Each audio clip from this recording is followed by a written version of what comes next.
कहा जाता है कि माता वैष्णो देवी के दर्शन करने से भक्तों की सभी मनोकामनाएं पूरी हो जाती हैं। हर साल लाखों भक्त माता वैष्णो देवी के दर्शन के लिए आते हैं।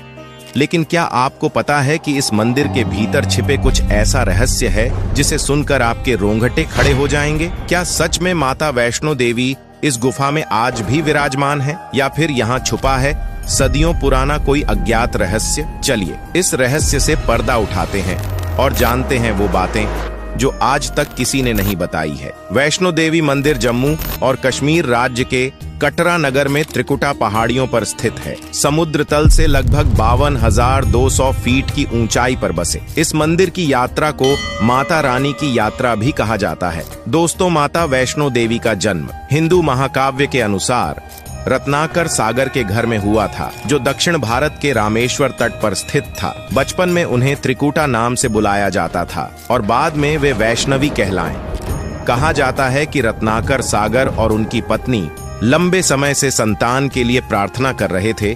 आदि शक्ति ने पंडित रत्नाकर की प्रार्थना सुनी। उसके बाद उनकी पत्नी गर्भवती हुई, लेकिन जन्म से पहले सपने में आकर रत्नाकर से वचन लिया था कि उनकी बेटी जो भी इच्छा करेगी वे उसे कभी नहीं रोकेंगे। और समय आने पर इस दिव्य कन्या का जन्म हुआ। जैसे जैसे त्रिकुटा बड़ी होती गईं, उनके तप और साधना की शक्ति बढ़ती चली गई। पर्वतों की ऊंचाइयों पर जाकर वे गहन ध्यान में लीन हो जाती थीं और बचपन से ही उनके भीतर अद्भुत शक्तियां झलकने लगी थीं। हर दिन उनकी तपस्या और साधना उन्हें एक साधारण कन्या से महान देवी बनने की ओर ले जा रही थी। उनके सरल जीवन के पीछे छुपा था एक अद्वितीय संकल्प, जो उन्हें एक दिन देवी के रूप में प्रकट करने वाला था। त्रिकुटा को जब 9 वर्ष की उम्र में पता चला कि भगवान विष्णु ने राम के रूप में जन्म लिया है, तब त्रिकुटा ने यह संकल्प लिया कि वह भगवान श्री राम से ही विवाह करेगी, नहीं तो जीवन भर अविवाहित रहेगी। इसी तरह घोर तप करते हुए कुछ समय बीत गए। जब सीता हरण के बाद श्री राम सीता जी को ढूंढते हुए रामेश्वरम पहुंचे, तो वहां भगवान राम की मुलाकात त्रिकुटा से हुई। त्रिकुटा ने भगवान राम से उन्हें पति रूप में पाने की इच्छा प्रकट की, लेकिन राम ने उन्हें बताया कि उन्होंने इस अवतार में एक पत्नी व्रत लिया है और उनका विवाह सीता से हो चुका है। भगवान राम ने त्रिकुटा से कहा कि वे त्रिकूट पर्वत पर स्थित गुफा में जाकर प्रतीक्षा करें और कलयुग में जब उनका अवतार होगा तब वे उनसे विवाह करेंगे। तब तक महावीर हनुमान आपकी सेवा में रहेंगे। इसी प्रकार भगवान राम के आदेश के अनुसार आज भी वैष्णो माता प्रतीक्षा कर रही हैं और अपने दरबार में आने वाले भक्तों के दुख दूर कर उनकी झोली खुशियों से भर रही है। दोस्तों, माना जाता है कि लगभग 7 शताब्दी पहले श्रीधर नाम के एक गरीब ब्राह्मण ने माता वैष्णो देवी का मंदिर बनवाया था। कहा जाता है कि श्रीधर को एक रात सपना आया जिसमें माता ने उन्हें अपने लिए भंडारा करने के लिए कहा। श्रीधर ने सभी को निमंत्रण दिया, पर साधन सीमित होने के कारण चिंतित थे। लेकिन भंडारे के दिन एक छोटी कन्या के रूप में माता प्रकट हुई और अद्भुत चमत्कार से सभी को भोजन कराया। इस घटना के बाद एक दिन ब्राह्मण को वैष्णवी कन्या का सपना आया। उसमें स्पष्ट हुआ कि वह माँ वैष्णो देवी थी। कन्या के रूप में आई माता वैष्णो ने ब्राह्मण को गुफा के बारे में बताया। इसके बाद ब्राह्मण श्रीधर माँ की गुफा की तलाश में निकल पड़े और उन्हें यह गुफा मिली। तब उन्होंने यह तय कर लिया कि वह अपना सारा जीवन माँ की सेवा करेंगे और इसी तरह ब्राह्मण श्रीधर द्वारा माँ वैष्णो देवी मंदिर का निर्माण हुआ है। दोस्तों, ये रहस्य जितना हैरान करने वाला था, उससे भी ज्यादा चौंकाने वाला सच अभी सामने आने वाला है, इसलिए वीडियो को पूरा जरूर देखें। माता वैष्णो देवी के मंदिर की 2 गुफाएं हैं, जिनमें से एक गर्भजून के नाम से जानी जाती है।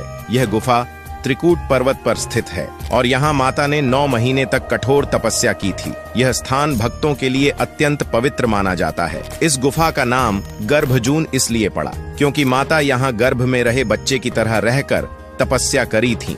और दूसरी गुफा भवन के पास है, जहाँ 3 पिंडियों का वास है। ये पिंडियां देवी सरस्वती, महालक्ष्मी और महाकाली की हैं, लेकिन माता वैष्णो देवी यहाँ अदृश्य रूप में मौजूद हैं। इस गुफा की सबसे खास बात यह है कि यहाँ हमेशा पवित्र गंगा जल बहता रहता है। यह जल पवित्रता का प्रतीक है और इसे माता का आशीर्वाद माना जाता है। वैज्ञानिकों के अनुसार इस जल के स्रोत का पता लगाना लगभग असंभव है, लेकिन भक्त इसे देवी की कृपा और चमत्कार मानते हैं। क्या आपको पता है कि माता वैष्णो देवी के मंदिर में भैरव का भी खास स्थान है? मंदिर में भैरवनाथ का शरीर भी रखा गया है, जिनका वध माता वैष्णो देवी ने त्रिशूल से किया था, जिससे उसका सर उड़कर त्रिकूट पर्वत पर भैरव घाटी में चला गया था, जिसके कारण वहां भैरव मंदिर का निर्माण हुआ और तभी से भैरव का शरीर माता वैष्णो देवी के मंदिर में है। कहा जाता है कि भैरवनाथ के वध के बाद उन्हें अपनी गलती का एहसास हुआ और उन्होंने माता से क्षमादान की प्रार्थना की। माता वैष्णो देवी जानती थीं कि उन पर हमला करने के पीछे भैरव की प्रमुख मनसा मोक्ष प्राप्त करने की थी। उन्होंने भैरव को पुनर्जन्म के चक्र से मुक्ति प्रदान की और उसे वरदान देते हुए ये कहा कि जब तक भक्त माता के दर्शन के बाद भैरव के दर्शन नहीं करेंगे तो उनके दर्शन अधूरे माने जाएंगे। यही कारण है कि भक्त माता के दर्शन के बाद 3 किलोमीटर की चढ़ाई करके भैरव मंदिर जाते हैं और भैरव बाबा के दर्शन करते हैं। दोस्तों, अगर आप कभी माता वैष्णो देवी के दर्शन करने जाएं तो भैरव बाबा के दर्शन करना न भूलें। लेकिन दोस्तों, क्या यही कहानी खत्म हो जाती है? बिल्कुल नहीं, असली रहस्य तो अभी बाकी है। आइए अगले पर्दे को उठाते हैं और जानते हैं वो अनसुनी बातें जो आज तक छुपी हुई थीं। जब पांडव वनवास पर थे तब भगवान श्री कृष्ण ने उन्हें देवी वैष्णो की आराधना करने की सलाह दी थी। इस कठिन समय में पांडवों ने माता वैष्णो देवी की उपासना की और आशीर्वाद प्राप्त किया। पौराणिक कथाओं के अनुसार पांडवों ने माता की कृपा प्राप्त करने के लिए त्रिकुटा पर्वत पर ही उनका मंदिर भी बनाया। साथ ही यह भी माना जाता है कि अर्जुन, भीम, युधिष्ठिर, नकुल और सहदेव ने मिलकर इस मंदिर की नींव रखी। पांडवों ने यहाँ गुफा में देवी की मूर्ति स्थापित की और मंदिर का निर्माण किया, जो आज भी वैष्णो देवी यात्रा का मुख्य केंद्र है। दोस्तों, इतिहास में कई महान संत जैसे गुरु गोविंद सिंह और स्वामी विवेकानंद ने भी माता वैष्णो देवी के दर्शन किए हैं। और दोस्तों, क्या आपको पता है कि राजस्थान के माउंट आबू में स्थित अर्बुदा देवी को भी वैष्णो देवी का रूप माना जाता है? यहाँ पर हर नवरात्रि और श्राद्ध नवरात्रि में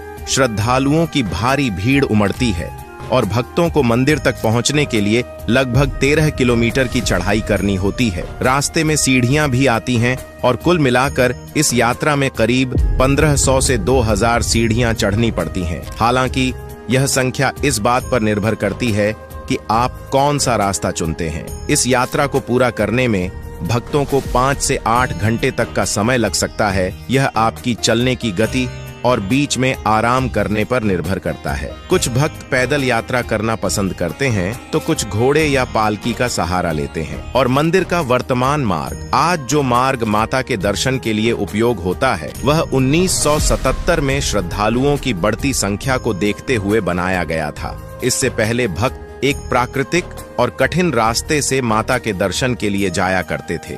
दोस्तों, हर साल यहाँ लाखों भक्त अपने मन की मुरादें लेकर आते हैं। चाहे गर्मी हो, सर्दी हो या बरसात, भक्तों की श्रद्धा में कोई कमी नहीं आती। लेकिन जब नवरात्र का समय आता है तब मंदिर की रौनक कुछ और ही होती है। भक्तों की भीड़ नवरात्र के दौरान 10 गुना बढ़ जाती है।